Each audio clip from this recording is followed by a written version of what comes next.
Good morning, I'm Rod Loyola, MLA for Edmonton-Ellerslie and Infrastructure Critic for the Alberta NDP Caucus.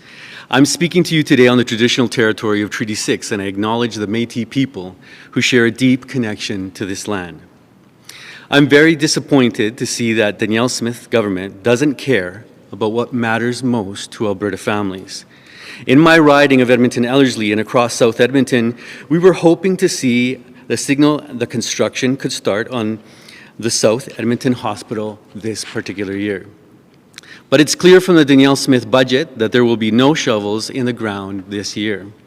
They promised to spend $49 million in the last budget to get the project going, and instead they spent only $12 million. Now, in this 2023 budget, the UCP is planning on spending $34 million, but they are clearly dragging their feet on getting this hospital built.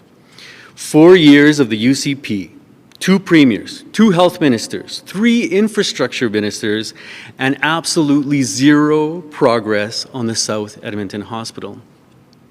I also want to call out Casey Madu, the deputy premier, and the only UCP MLA in Edmonton who promised this hospital and has failed to deliver. We haven't built a new hospital in Edmonton since 1988, and that was the Grey Nuns, and it's completely over capacity. Talking to families on the doorstep, the chaos in our healthcare and the fear of not being able to get care when they need it is top of mind for so many of them and across several ridings of Edmonton. In 2017, our Alberta NDP government announced that the South Edmonton Hospital would be home to a new state-of-the-art hospital, which would play a crucial role in expanding critical care services, community care, and much-needed bed capacity for the Edmonton region.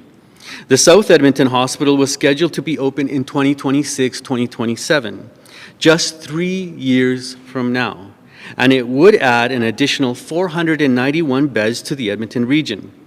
We know from Alberta Health Services data that Edmonton is falling badly behind in bed numbers, and that is only going to get worse in the coming years. Danielle Smith's budget means families are going to have to travel further. Oh, hello, it's Matthew Black here from the Edmonton Journal. I was hoping you might be able to comment on the situation at the Pearl Lake oil sands operation and the spill that came to light there this week. The First Nations chief there says he's lost faith in Imperial Oil and the Alberta Energy Regulator. What do you make of the situation up there? Well, first of all, I'd like to say that my heart goes out to Chief Alan Adams and the whole community there at Alberta Chippewa First Nation. This is absolutely unacceptable, what's happening, and Danielle Smith and Peter Guthrie have to answer for this. They need to let people know when they knew this information and who's accountable for it. They need to be accountable for this. They have to get it right. They have to get corrected and make sure that the community is gets the tools that they need in order to address the issues that they're having.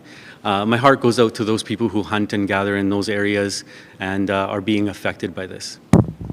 Thank you, Matthew. Do you have a follow-up?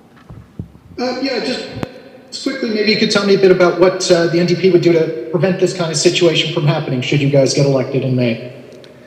Well, number one, we would definitely make sure that the Alberta Energy Regulator, who's responsible for these things, would inform